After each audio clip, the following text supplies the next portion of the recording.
নমস্কাৰ। আজি অৰুণাচলত অৱস্থিত টপচিতা ৰিজৰ্টলৈ আহিছিলোঁ। ইয়াৰ পৰিৱেশ দেখি খুবেই ভাল লাগিলে। আপোনালোকো ইয়াত আহিব পাৰে। আমিও বহুতৰ ভিডিঅ' দেখি আপ্লুত হৈছিলোঁ, সেইবাবে ইয়ালৈ আজি আহিছিলোঁ।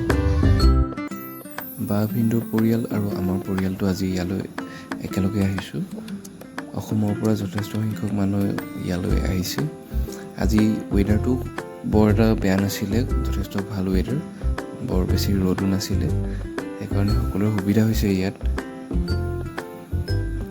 এতিয়া অলপমান ইয়াত পৰিৱেশটো চালোঁ, চাই ভাল লাগিলে। এতিয়া আমি চুইমিং কৰিবলৈ যাম। মই চুইমিং কৰাৰ আগতে প্ৰথমতে মই ভিন্দু আমি সকলো মিলি ল'ৰা ছোৱালীকেইটাক অলপমান পানীত নমাই দিলোঁ, তেহেঁতি খেলিলে আৰু তাৰপাছত অলপ দলৈ গৈ চুইমিং কৰিলোঁ আজি। এইখিনি আচলতে ভিডিঅ' কৰা নহ'ল।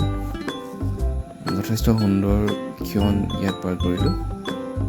স্মৃতিবোৰ সদায় সজীৱ হৈ থাকিব। আমি এতিয়া হোটেলৰ পৰা ওলাইছোঁ ৰেডি হৈ। এতিয়া ইয়াৰ পৰা আমি এতিয়া গল্ডেন পগোডা যাম। কালি ৰাতিটো আমি ইয়াত এই হোটেলখনত ভালদৰে পাৰ কৰিলোঁ। আপোনালোক আহিলে ইয়াত থাকিব পাৰিব। অৰুণাচলত আছে এখন নামচাই। হোটেলখনৰ নাম হৈছে উডপিকাৰ। Welcome to কংমুখাম। এতিয়া আমি গল্ডেন পাগোডা পালোঁহি। এতিয়া চাওঁচোন ভিতৰলৈ গৈ ইয়াৰ পৰিৱেশটো কেনেকুৱা। চাৰিওফালে সেউজীয়া। এতিয়া আমি গেটৰ ভিতৰলৈ যাম।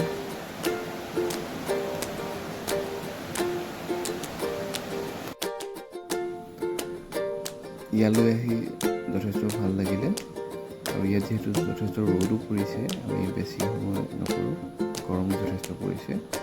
আৰু আজিৰ ব্লগটো ইমানতে সামৰণি মাৰিছোঁ। ধন্যবাদ।